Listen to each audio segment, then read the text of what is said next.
While we don't have those yellow stripes on the back bumpers of those drivers classified as rookies anymore, they were used to alert both fans and drivers that a less experienced competitor was behind the wheel, or perhaps someone who didn't really know what they were doing. In some cases, yeah, that may have been kind of true, but some drivers with those stripes adapted to the Cup Series quickly and began beating the veterans on a regular basis. There have been some great rookie seasons in the history of NASCAR, sometimes more than one in the same season. Let's dig into some of those as I rank the top 10 rookie seasons in the modern era of NASCAR. Number 10, Kasey Kahne, 2004. Kasey Kahne was a true rookie in the Cup Series, starting his first career race at the season opener at Daytona in 2004. Although an engine failure would end his day early, he reeled off 3 consecutive top 3 finishes in the following 3 races, including his first pole at Las Vegas and a photo finish loss to Matt Kenseth at Rockingham. He had another photo finish loss at Texas to Elliott Sadler, his third of 5 second-place finishes on the year. With 2004 being the first year of the Chase Championship format, Kahne was in contention for one of the top 10 positions all year. However, with a poor finish at Richmond, he fell from 9th to 12th in points to miss the chase. He'd end the season 13th in points, and while he didn't win a race, had 13 top 5 finishes, 14 top 10s, and 4 poles, leading 692 laps. His 13 top 5s were the 4th highest total in the series in 2004, and a career high for Kahne. While he could have won 3 or 4 races, his average finish of 16.7 and 13th place points position hurt his ranking here, as we're dealing with many other rookies who had stellar seasons. Number 9, Chase Elliott, 2016. Chase Elliott headed into his rookie season with the pressure of replacing Jeff Gordon in the number 24 car for Hendrick Motorsports, and started the season by winning the Daytona 500 pole. During a 9-race stretch through the spring, Elliott didn't finish outside the top 12 and had 6 top 5s. While he didn't win a race, he took one of the 3 playoff spots on points and finished 10th on the season, the first of 7 consecutive top 10 points finishes. He even doubled the number of top 5s Jeff Gordon had the previous year and led more laps, and only had 1 fewer top 5 than 2016 champion and teammate Jimmie Johnson. Despite 8 finishes outside the top 30, Elliott still had an average finish of 14.6 for the season, and to go along with 10 top 5s, had 17 top 10s and 358 laps led. Number 8, Joe Millikan, 1979. Some of you may say, who to this entry? But this might get your attention. Joe Millikan was the highest finisher in points among the 1979 rookie class that included future Hall of Famers Harry Gant, Terry Labonte, and Dale Earnhardt. Millikan started the season strong. Just 10 races in, he sat 4th in points, right between the King Richard Petty and Cale Yarborough, the 3-time defending champion. The next race at Nashville, he'd earn his only career pole. And while he only scored 5 top 5s on the season, Millikan racked up 20 top 10s, consistency that brought him to a 6th place points position at season's end, beating Earnhardt by 1 spot. Before you say anything about that, we'll get to it later.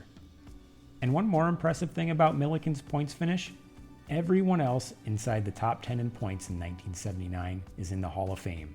Granted, one is in not as a driver, but an owner, but still impressive. Number 7, Kevin Harvick, 2001.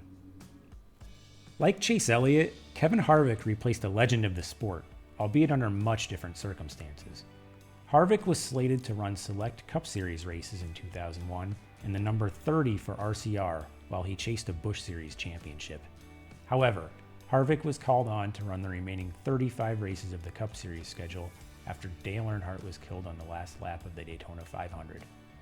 Almost immediately, Harvick was a threat to win, getting to victory lane in just his 3rd start in one of the most memorable finishes in NASCAR history, beating Jeff Gordon in a photo finish at Atlanta. He would pick up his 2nd victory at Chicago, and despite missing a race, would climb as high as 7th in points. With Harvick's aggressive driving style and his status as a rookie, a surprising stat to see was him 5th in laps completed, and if he had run the full Daytona 500, would have been 1st. By season's end, Harvick would accumulate 6 top 5s, 16 top 10s, lead 374 laps, and have an average finish of 14.1, while also running the full Busch Series schedule and winning the championship. Number 6, Davey Allison, 1987. Well, here's another rookie replacing a legend. When Cale Yarborough left the Harry Ranier team at the end of 1986 to form his own team, Davey Allison stepped in and immediately showed his talent, becoming the first rookie to sit on the front row of the Daytona 500 by qualifying second. The following race at Rockingham, he won his first career pole and first of 5 for the season. At the 9th race of the season at Talladega, the infamous 1987 Winston 500, Allison won his first race, dominating after Bill Elliott had engine issues. 2 races later, Allison dominated and won again, this time at Dover. The second half of the season saw him run up front often, leading laps and either finishing top 5 or well outside the top 10. Unfortunately, Allison didn't run the full schedule, only competing in 22 of the season's 29 races. However, his performance and statistics were very impressive. To go with his 2 wins, he scored 9 top 5s and 10 top 10s. He had the 3rd most laps led on the season with 710 and 2nd most poles with 5. While Allison would only finish 21st in points due to the partial schedule, using his average points per race, he would have been 8th, right between Kyle and Richard Petty. Although, since he missed 6 short track races and a road course, and he didn't run top 10 in any of the 4 short track and road course races he did run, that projection might be a bit optimistic. Still, a great season for Davey though, winning 2 races in just a partial schedule. Number 5, Denny Hamlin, 2006. Denny Hamlin was clearly the top performer in a rookie class that also featured Clint Bowyer and future champion Martin Truex Jr.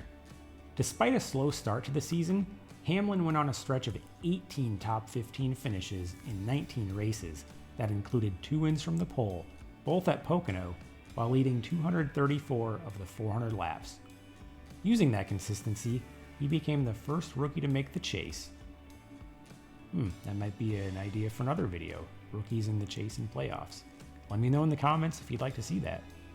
Anyway, other than a couple stumbles during the chase, Hamlin was consistently good, which was enough to finish 3rd in points, the highest ever for a rookie. In addition to his 2 wins, he scored 8 top 5s, 20 top 10s, won 3 poles, and led 418 laps with an average finish of 12.5.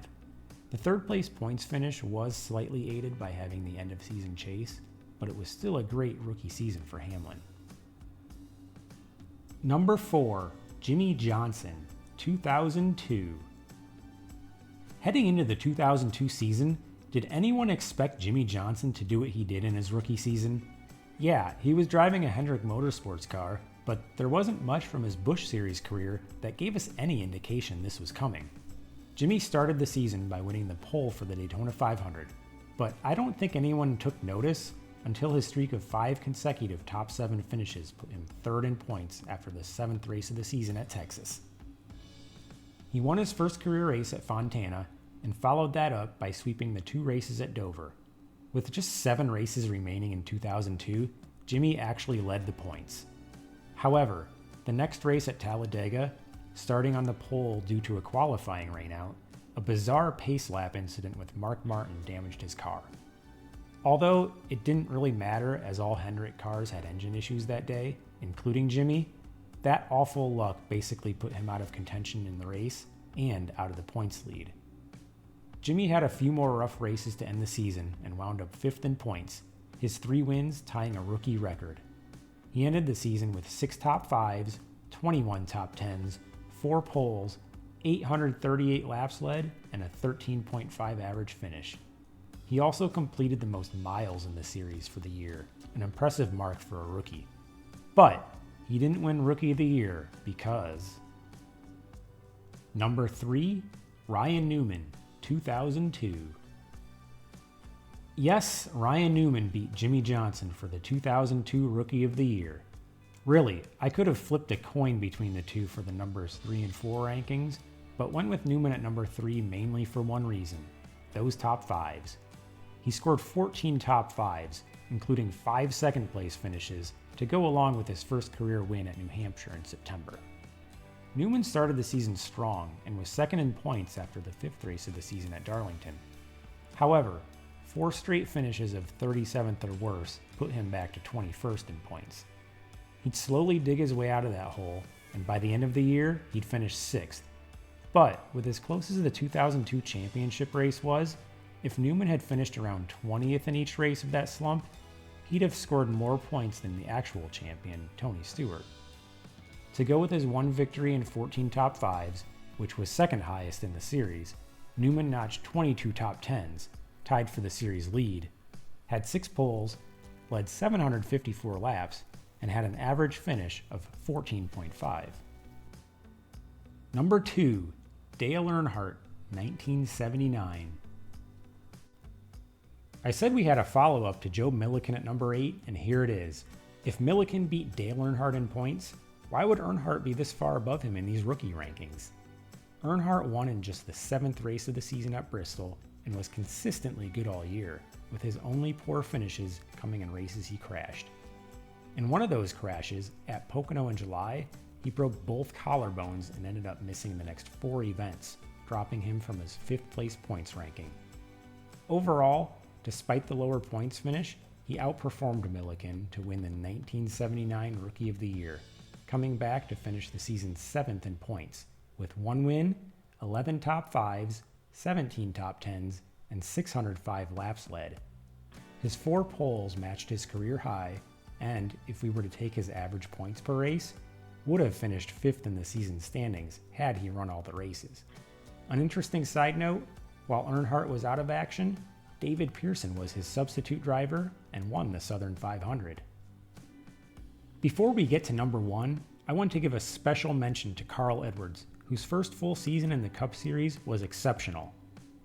Edwards took over the number 99 Roush Ford for 13 races in 2004, so he was not classified as a rookie in 2005. However, he turned in a great season, finishing 3rd in points, actually tying teammate Greg Biffle for 2nd, but losing the tiebreaker. Racked up 4 wins, 13 top 5s, and 18 top 10s. Number 1, Tony Stewart, 1999. I don't think it's any surprise Tony Stewart takes the top spot in these rankings for his phenomenal 1999 rookie season. After a slow start to the year, Stewart really picked it up during the late spring. Over the last 26 races of the season, he only finished outside the top 15 twice. And while he easily could have won more, like when he ran out of gas with 2 laps to go at New Hampshire, his 3 victories late in the season at Richmond, Phoenix, and Homestead were a rookie record at the time, only matched by Jimmie Johnson, and as of this recording, before the 2025 Watkins Glen race, Shane Van Gisbergen.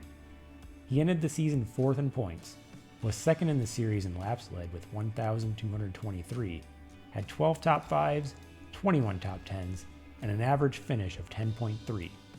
Overall, I'd say those were slightly better numbers than even his 2002 championship season.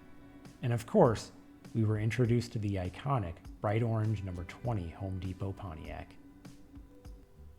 So there you have it, my top 10 rookie seasons in NASCAR history. Being a rookie in the Cup Series is very difficult.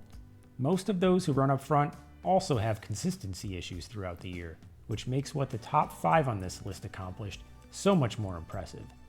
Thank you so much for watching, and if you have your own rankings or want to shout out any other rookie success stories, let me know in the comments. And don't forget to smash those like and subscribe buttons.